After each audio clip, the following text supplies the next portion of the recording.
የሰዓቱን አጫጭር መረጃዎች ይዤላችሁ ቀርቤያለሁ። እስከ ፍጻሜው ድረስ አብራችሁን ቆዩ። በዚህ ሰዓት የመረጃ ጊዜ ሁለት ያልኳቸውን መረጃዎች አስደምጣችኋለሁ። በምስራቅ ወለጋ ዞን የተፈጸመው 19 ሰዎች ግድያና በስጋት ውስጥ ያሉ ነዋሪዎች። የተባበሩት መንግስታት የጸጥታው ምክር ቤት እስራኤል ለሶማሌላንድ እውቅና መስጠቷን አስመልክቶ አስቸኳይ ስብሰባ አካሄደ። በምስራቅ ወለጋ ዞን የተፈጸመው 19 ሰዎች ግድያና በስጋት ውስጥ ያሉ ነዋሪዎች። በኦሮሚያ ክልል ምስራቅ ወለጋ ዞን ጊዳ አያና ወረዳ በኦሮሚያ ልዩ ኃይል ተፈጸመ የተባለውን ጥቃት 19 ሰዎች ሲገደሉ በመቶዎች የሚቆጠሩ ቤቶች ደግሞ መቃጠላቸውንና መዘረፋቸውን ነዋሪዎች ለቢቢሲ ተናገሩ። ተቃዋሚዎቹ እናት ፓርቲና ኢህአፓ ጥቃቱ በመንግስት ወቀር የተፈጸመ መሆኑን በመግለጽ ሲያወግዙ፣ የክልሉ ዋና የአካባቢው ባለስልጣናት ግን እስካሁን ያሉት ነገር የለም። በወረዳው የአማራ ተወላጆች ይኖሩበታል በተባለው ጠጋ ጂዚ አነስተኛ ከተማ ታህሳስ 14 2018 ዓ.ም አንድ ሞኒክሲን ጨምሮ በርካታ ሰላማውያን ሰዎች በስለትና በጥይት በአሰቃቂ ሁኔታ ተደብድበው መገደላቸውን ቢቢሲ ያናገራቸው 5 የዓይን እማኞችና የሟች ቤተሰቦች አስታውቀዋል። ከጥቃቱ 2 ቀናት አስቀድሞ በአካባቢው ለወራት የቆየው የመከላከያ ሰራዊት ለቆ ሲወጣ የመንግስት የጸጥታ ኃይል ሆነው ኦሮሚያ ልዩ ኃይል ወይም ልዩ ኮማንዶዎች መግባቱን ነዋሪዎቹ ተናግረዋል። ማክሰኞ ታህሳስ 14 ከጠዋቱ 12 ሰዓት ላይ በአካባቢው የተኩስ ልውውጥ መጀመሩን የተናገሩ ነዋሪዎች የተኩስ ልውውጡ በማን መካከል እንደተደረገ የማያውቁ አንድ ነዋሪ ሲናገሩ፣ ሌላኛው ነዋሪ ደግሞ መሳሪያና ስርክብን ብለው ጫካ ከገቡት ውስጥና ራሳቸውን ፋኖ ብለው ከሚጠሩ ታጣቂዎችና የኦሮሚያ ክልል ልዩ ኃይል መካከል ውጊያው መደረጉን ለቢቢሲ ተናግሯል። በአማራ ክልል ለሚንቀሳቀሱት የፋኖ ኃይሎች ቅርበት ያለው መገናኛ ብዙሃን በአካባቢው ግጭት እንደነበረ የሚጠቁሙ መረጃዎችንም አውጥቷል። ግጭቱ ከመቀስቀሱ አስቀድሞ ስጋት ያደረባቸውና ከተቀሰቀሰ በኋላ የአካባቢው ነዋሪዎች ወደ አጎራባች ቀበሌዎች መሸሻታቸውን ጠቁመዋል። ውጊያው እስከ እኩለ ቀን ድረስ መቆየቱንም ተናግረዋል። ከዚህ ቀደም ይደርስብናል ያሉትን ዛቻ መሰረት አድርገው ባደረባቸው ስጋት መከላከያ ሰራዊት ሲወጣ ቤተሰቦቻቸው እንዲሸሽ እንዳደረጉ የተናገሩት አንድ የዓይን እማኝ ከ2 ቀናት በኋላ ሲመለሱ እልቂትና ውድመት መመልከታቸውን ለቢቢሲ ተናግረዋል።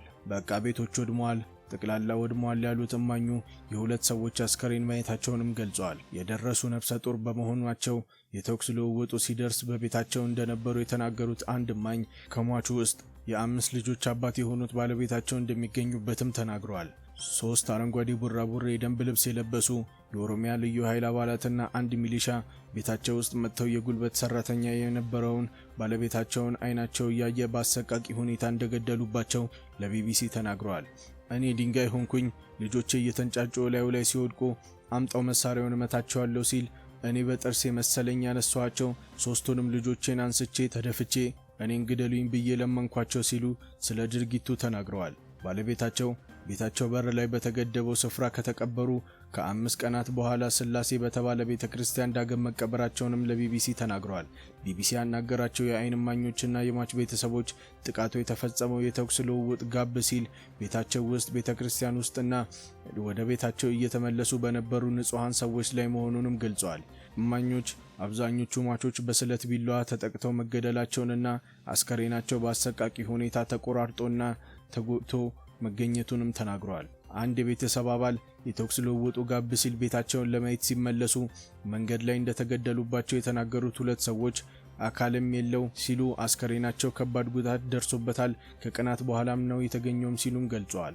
የሞቱትን እንኳን ደርሰን ለመቅበርና አስከሬን ለማንሳት አልቻልንም፣ እስከ ቅዳሜ ዕለት ድረስ አስከሬናቸው እንዳልሆነ ሆኖ አገኘነው ሲሉ አንድ እማኝም ተናግረዋል። ቢቢሲ ካናገራቸው 5 ነዋሪዎችና የሟች ቤተሰቦች ውስጥ 4ቱ በጥቃቱ የተገደሉ ሰላማዊ ሰዎች ሲሆኑ ቁጥራቸው 19 ደርሷልም ሲሉ የተናገረ ሲሆን አንድ ነዋሪ ደግሞ ቁጥሩ ከዚህ ከፍ ሊል እንደሚችልም ጠቁሟል። አንድ ነዋሪ ለጥቃቱ ምክንያት ነው የሚለውን ለቢቢሲ ሲናገር የእናንተ ልጆች ናቸው ከፌደራል መንግስቱ ጋር የገጠሙት፣ ፋኖን ትደግፋላችሁ በሚል ነውም ብለዋል። እናት ፓርቲና ኢህአፓ ጥቃቱን አውግዘው ባወጡት መግለጫ ጥቃቱ በመንግስት መዋቅር በግልጽ የተፈጸመና በእጅጉ የሚያሳዝን ተግባር ነውም ብለዋል። በመጨረሻም ይህንን ተግባር መንግስት ኢላማና በስውር የሚፈጸም ደባ በመሆኑ ዓለም አቀፍ ማህበረሰብ ጭፍጨፋውን እንዲያወግዝና ተጠያቂነት እንዲሰፍን የበኩላቸውን እንደሚያደርጉም ፓርቲዎቹ ጠቁመዋል።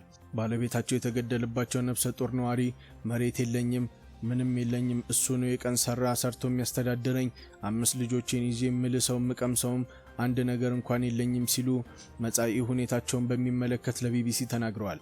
ባለቤታቸውን እሱ እንዲሆኑ ስላገኘሁት ምግብ ትቻለሁ፣ ተጎድቻለሁ ሲሉ አሁን ያሉበት ሁኔታ አንድ የሟች ቤተሰብም ተናግረዋል። በአካባቢው መከላከያ ሰራዊት ተመልሶ የገባ ቢሆንም ማህበረሰቡ ስጋትና ጭንቀት ውስጥ መሆኑን ነዋሪዎቹ ጠቁመዋል።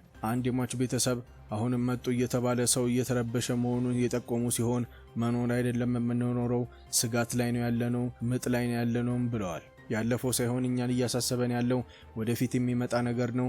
አሁንም ቢሆን በቅርብ ርቀት አሉ፣ መውጫ የለንም፣ ግራ ቀኝ በር ተዘግቷል ሲሉ ሌሎች ነዋሪዎችም ስጋታቸውን ገልጸዋል። ቢቢሲ የኦሮሚያ ክልል ኮሚሽን ቢሮ ኃላፊና የምስራቅ ወለጋ ዞን ፖሊስ አዛዥን ለማናገር ጥረት እያደረገ ቢሆንም ምላሽ ግን እስካሁን አላገኘም።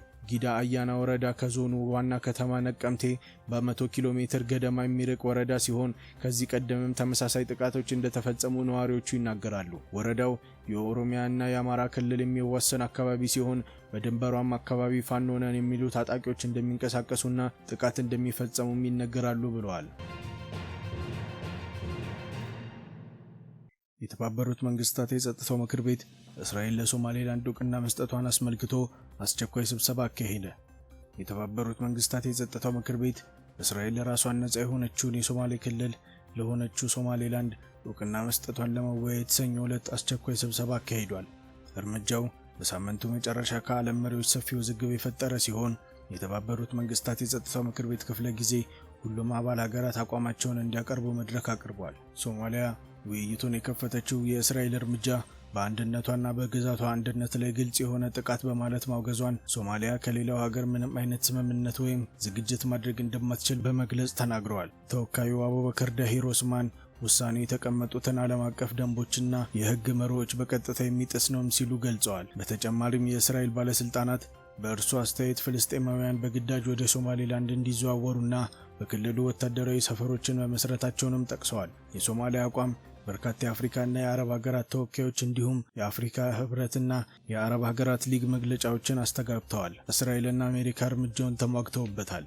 የዩናይትድ ስቴትስ ተወካይ ምክትል ተወካይ ታሚ ብሩስ ሶማሌላንድ እንደማንኛውም ሀገር ዲፕሎማሲያዊ ግንኙነት የመምራት መብት እንዳላት ተከራክረዋል እና የሌሎች የፍልስጤም መንግስት በማለት የገለጹትን በርካታ ሀገራት እውቅና በማግኘታቸው የተባበሩት መንግስታት የጸጥታው ምክር ቤት አስቸኳይ ስብሰባ እንዳላነሳም ጠቁሟል። ነገር ግን አሜሪካ በአሜሪካ ፖሊሲ ላይ ምንም አይነት ለውጥ አታደርግም በማለት ለሶማሌላንድ እውቅና ከመውሰድም ተቆጥበዋል። እስራኤል ራሷ ከሶማሌላንድ ጋር ረጅም ጊዜ ግንኙነት እንደነበራትና ቀደም ሲል በ1960 ነጻነቷን እውቅና ሰጥታለች። ግዛቱ ለአጭር ጊዜ እንደ ገለልተኛ ሀገር ብቅ አለች። ይህም የሚመለከተው በ1960 የሶማሊያ ግዛት ከሶማሊያ ሪፐብሊክ ዛሬ የሶማሊያ ፌዴራላዊ ሪፐብሊክ ጋር አንድነት ከመቀበሉ በፊት ነጻነቷን ያወጀችበት 5 ቀን በፊት ነው። ይህ የአጭር ጊዜ ግዛት በ1991 ከተዋጀ የአሁኑ ሶማሌላንድ ሪፐብሊክ ቀዳሚ ነበረ።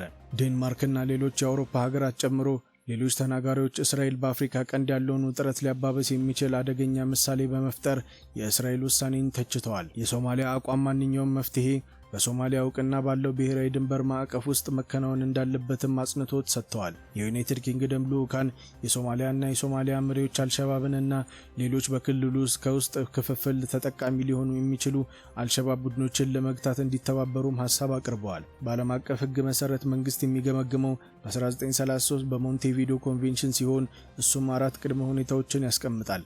ቋሚ ህዝብ፣ የተወሰነ ክልል፣ ውጤታማ መንግስትና የውጭ ግንኙነት የመግባባት አቅም ነው። ኮንቬንሽኑ የግዛት አንድነትንና ሉዓላዊነትን ከህዝቦች የራስ ዕድል በራስ የመወሰን መብት ጋር ለማመጣጠንም ይፈልጋል። የባህል ዓለም አቀፍ ህግ ግን በአጠቃላይ ለአንድ ወገን ነጻነት መግለጫ ከፍተኛ ገደብ ያስቀምጣል። በተለይ እንደዚህ አይነት መግለጫዎች የሚገነዘበው በማዕከላዊ መንግስት ከባድ የመብት ጥሰቶች ሲከሰቱም ብቻ ነው ብሏል። ሶማሊያ በግንቦት 1991 ለረጅም ጊዜ ሲገዛ የነበረው የሲያድ ባሬ አገዛዝ ውድቀትና የእርስ በርስ ጦርነት በተቀሰቀሰ ወቅት ሶማሊያ በአንድ ወገን ከሶማሊያ ነጻነቷን አወጀች። ምንም እንኳን ሶማሌላንድ የራሷን መንግስትና ምንዛሬ ቢይዝም ለረጅም ጊዜ መደበኛ ዓለም አቀፍ እውቅና አላገኘችም። የውጭ ግንኙነት ምክር ቤት ተንታኞች እንደሚሉት ሶማሌላንድ የነጻነት ጥያቄዋን በከፊል አንጻራዊ የተረጋጋ ዲሞክራሲያዊ በመሆኗ ዋና ዋና የውጭ ባለሀብቶችን እየሳበም ነው ብለዋል። በአንጻሩ ሶማሊያ በዓለም አቀፍ እውቅና ቢኖራትም ለብዙ አስርት ዓመታት የሚሰራ አገር አልነበረችም ብሏል።